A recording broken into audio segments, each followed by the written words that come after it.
Welcome back to the podcast, and this week we're in for something a little bit different because I've decided it's time for a shift. I've had my own internal shift recently. Grief is a work in progress, life is a work in progress, and it is truly a journey. So I started thinking about the state of our world, and there's just so much division and fear and lack and disdain and negativity. And I was feeling that a lot. And I started listening to the book, The Secret by Rhonda Byrne. I highly recommend that book. We're going to dive into that a little bit today. But what that means for us in this grief journey. What if grief isn't just pain? What if grief is this magical unlock that allows you to dive deep within and find what really matters? Joy, abundance, freedom, contentment. Grief really isn't the end, it's the beginning of a new life, if you allow it to be.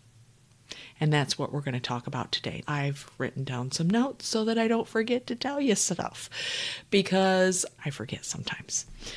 Grief forces us to slow down. It forces us to seek the happy nuggets of joy that we can find in our life. It makes us notice the ordinary moments, such as sunshine. It's so beautiful out today.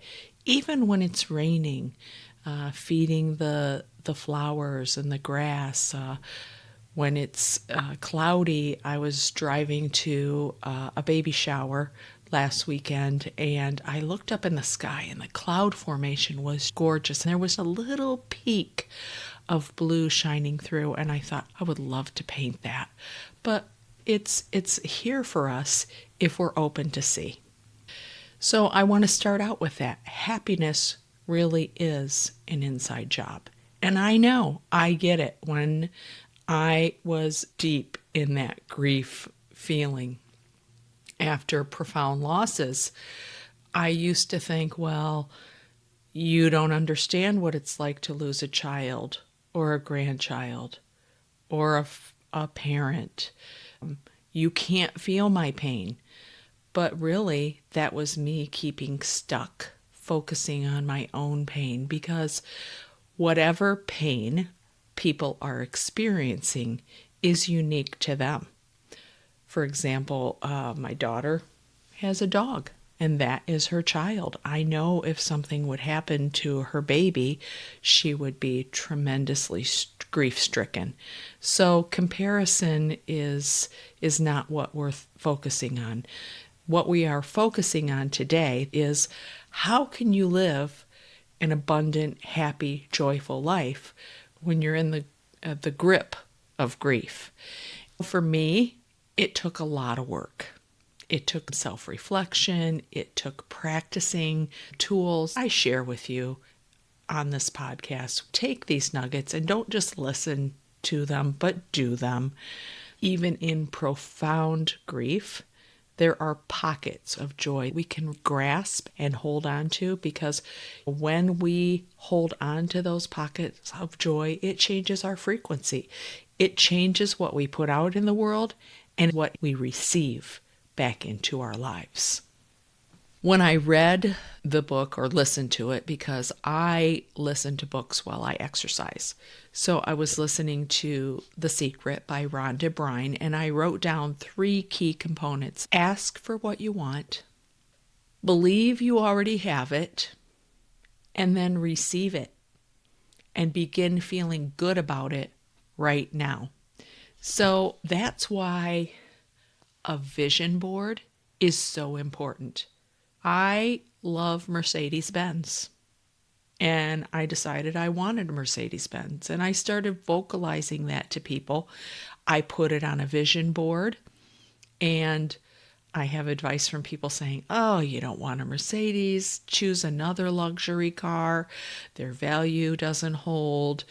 expenses for repairs are really high, but I want a Mercedes. So instead of just dreaming it, I put it on my vision board, Mercedes-Benz. I start looking for Mercedes-Benz.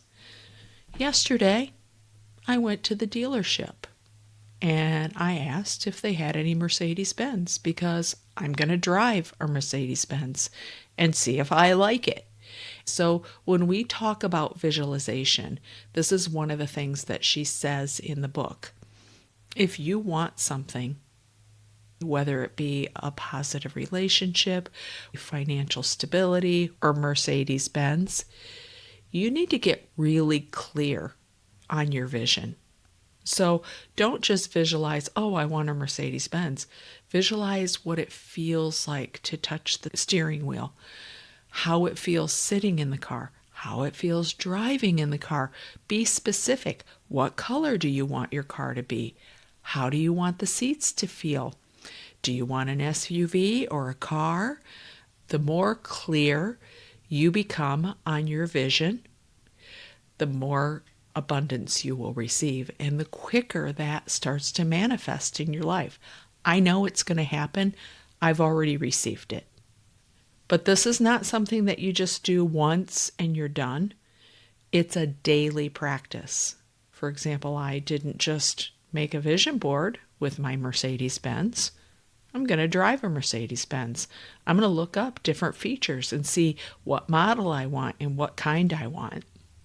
I want to talk about why this podcast is late, because I had a day last week where I was really in the grip of grief. I kept thinking about Brad. I had a dream of him as a little boy clutching onto my leg under my skirt. And I don't even wear skirts. In hindsight, I do believe that it was him speaking to me. And I struggled for a couple of days. And then I made the shift. I really dug into my gratitude list. I started connecting with people, like-minded people that have a positive outlook and practice this manifestation of abundance and joy. And I wanted to be around joyful people. I started working on my little art projects. In fact, I make these little hearts every day. You can see this one. It has some shimmer. And I cleaned the basement and I found my old art journal. And I'll show you a couple of things that I've done in here over the years. My mandala. These are things that I set aside. I know they work, but if you're like me, you need some structure.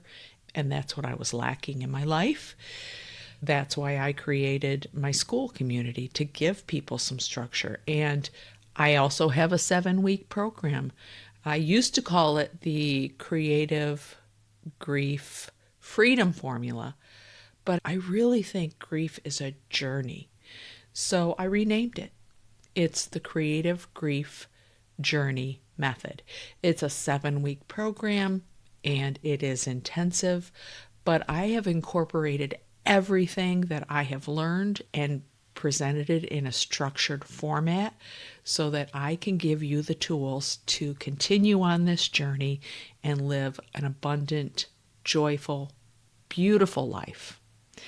I'll have that. If you want, if you're interested, reach out to me and I'll let you know a little bit more about it. But moving forward, let's talk about the shift that happened for me personally last week. I intentionally started thinking how blessed I was to have these loved ones in my life. And then I started thinking about the joy that they brought me and the joy that I have right now in my life, the things that are happening for me. Life is happening for me, not to me. My old mentor, Jessica Hughes, used to say that all the time, and it's true. Life is happening for me, not to me, for me. No matter what tragedy or difficulties you may be experiencing, you have to believe that these things are great gifts for a catalyst of change in your life that can lead you to the most abundant and the most joyful life that you could ever have. My abundance and joy is greater now than it was before I experienced tremendous grief, because I feel it on a cellular level. It goes deep into my body, and the little things that I used to ignore become big things.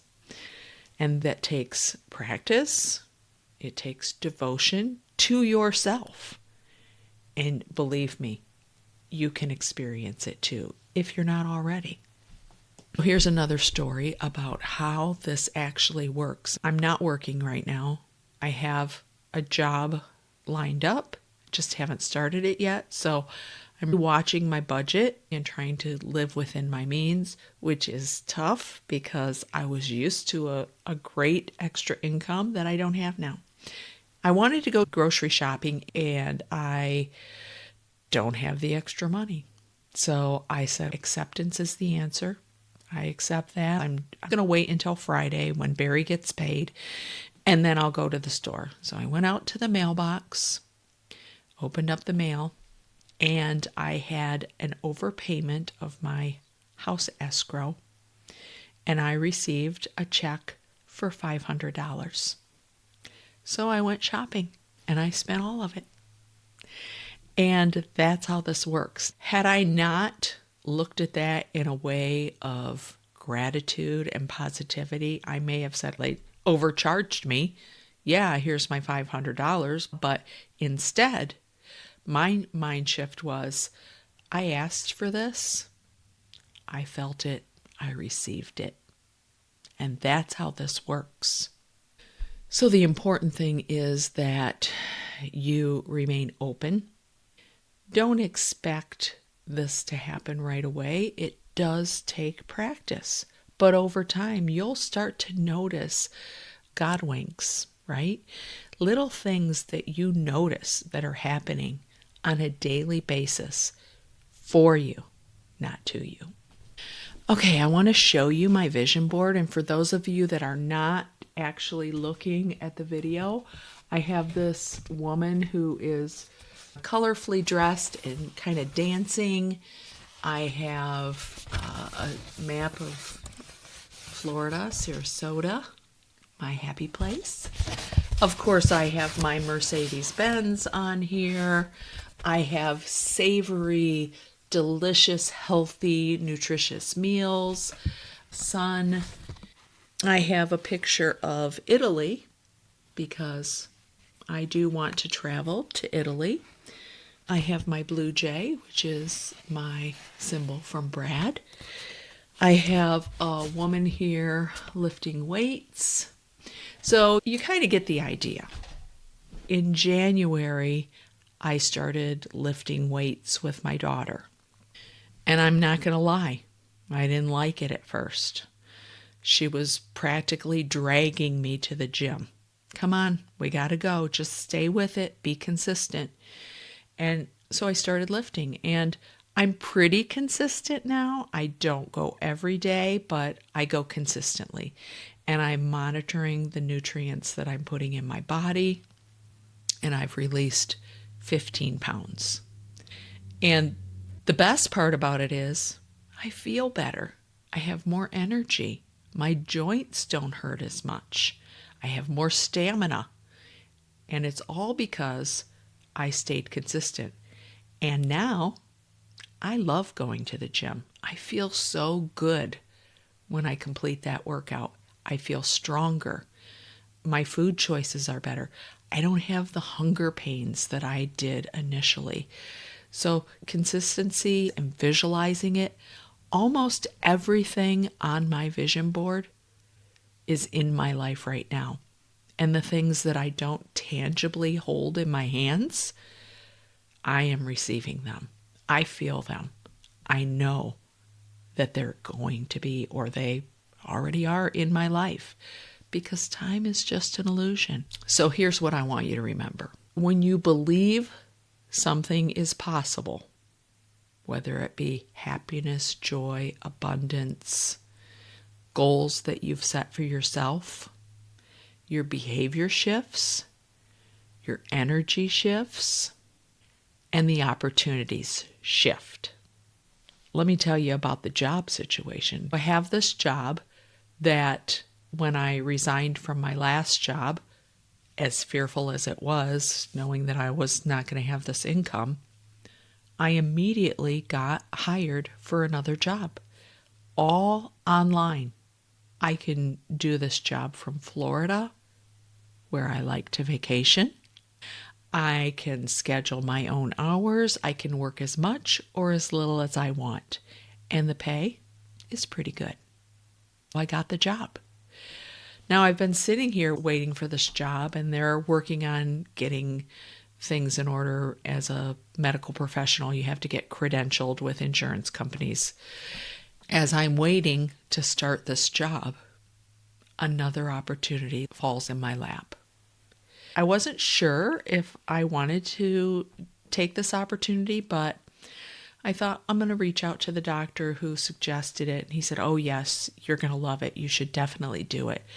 So I interviewed, and I said to the interviewer, "What? This sounds too good to be true." And she goes, "It really is. And I think you're really going to love it. And the doctor speaks very highly of you, and we'd like to take you on board."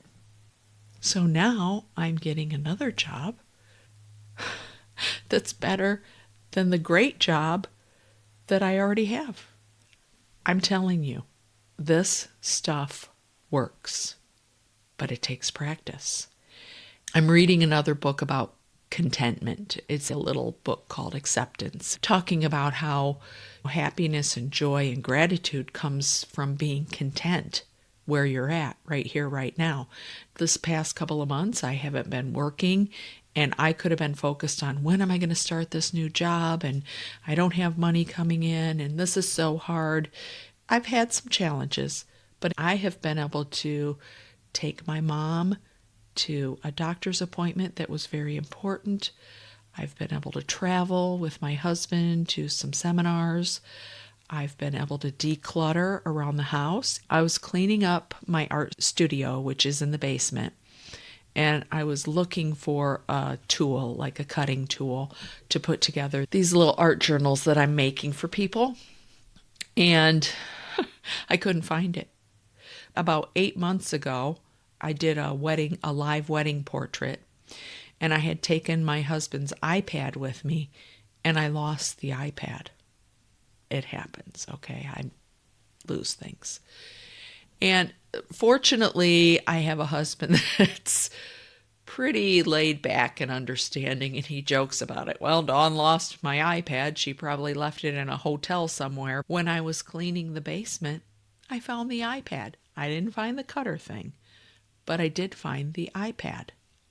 It's really funny that I found it in the supply of wedding things I had put together in a bag. And over the weekend, I had a girl reach out to me and say, "Hey, I heard you do wedding portraits, and you did my friends, and I loved it, and I'm wondering if you would consider doing mine." That was a very stressful experience, and at the time, I didn't really charge very much, and I thought, I'm not doing this again. But I thought, well, I did really love how that turned out. And if she wants me to do it, I'm going to offer her this price. And if she says yes, great. And if she says no, that's fine. She accepted my price.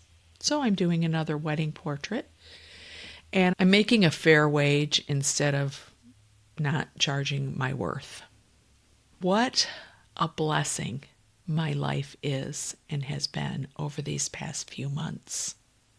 Opportunities, travel, helping, focusing on myself and getting back into my writing and my painting and putting together this program for you. I couldn't be happier. Also, releasing what no longer serves me. When it comes to clothes, I have had skinny clothes in my closet for 10 years that I'm going to wear those when I fit into them, when I lose this weight. And now I'm at the point where if it doesn't fit and it doesn't bring me joy, it's got to go. When I get to a different weight where my clothes are no longer fitting me, I'll get something different, something that I choose. Letting go of anything that no longer serves you, imperative. So here's what I want you to take from this. When you stay open, life responds. So how do we connect this to grief? Grief is intense. It's overpowering, especially if you lose a child or a loved one or a beloved pet or an identity or a job. People have lost their homes, but we have a choice. We can completely immerse ourselves in the suffering, or we can seek out little pockets of joy. Because what we focus on is magnified in our life, right? If I am emitting joy, happiness, love, contentment, that's what I'm going to get back in my life. If I'm emitting, and here's another example, I was really irritated with Brinley a couple of weeks ago. I don't know why, just irritated. And I had to take a look at myself. Why am I so irritated? What's going on in me? And once I discovered that and made that shift, that irritation went away. Because I accept her as she is. I accept life as life is. Now that doesn't mean that we sit on our laurels and we don't do things, right? We have a responsibility to take action for the things that we want. That's why I went to drive the Mercedes, right? But that doesn't mean that we have to immerse ourselves in the suffering and the grief. When you focus on the problem, you're going to get more pain. When you focus on the solution, you're going to get answers. You're going to get abundance. You're going to find things in your life that you weren't expecting, good things. That's what the law of attraction is all about. People equate the law of attraction with things. And yes, I've given some examples of things here, but I've also given some examples of some action. Going to the gym, lifting weights, being mindful of the nutrients that I'm putting in my body. These are actionable steps. And when you stick with it over time, journaling, writing out my gratitude list every single morning, getting up and looking for the things that I'm grateful for. When you do that, you'll start to see the shift in your life. So one thing that may help you is write out, maybe your list can be as long as you want it, but make out a list of a morning routine that you feel you can do. Whether that be making a vision board or your art journal or a regular journal. Whether it be getting up and doing an exercise routine or making a nutritious breakfast. Make your list and get up and do them every day. I started making my bed every morning, my gratitude list, journaling, doing my hearts, and I was doing 10 sit-ups every morning, but now I'm going to the gym, so I've slacked on that. I could still do it, but I do put my body in motion. And then I make myself a nutritious breakfast with a lot of protein every morning to get my day started. What a huge difference that can make. Even if you're not feeling it, just doing the action over and over makes a shift in your life. Tiny shifts. Let's shift the consciousness. If you are seeking something structured to shift your consciousness, your energy, provide emotional empowerment, please reach out to me and I'll discuss it with you one-on-one, because I do want this to be an intimate group for this 7-week intensive program. But if you're not ready for that, keep listening. I'll keep sharing ideas with you, and join my school community, the Creative Grief Journey program, where you'll find other like-minded people. I encourage people to provide support for others and engage in the community. I'm here for you, and as always, keep creating, keep feeling, and keep coming back to you. See you next week.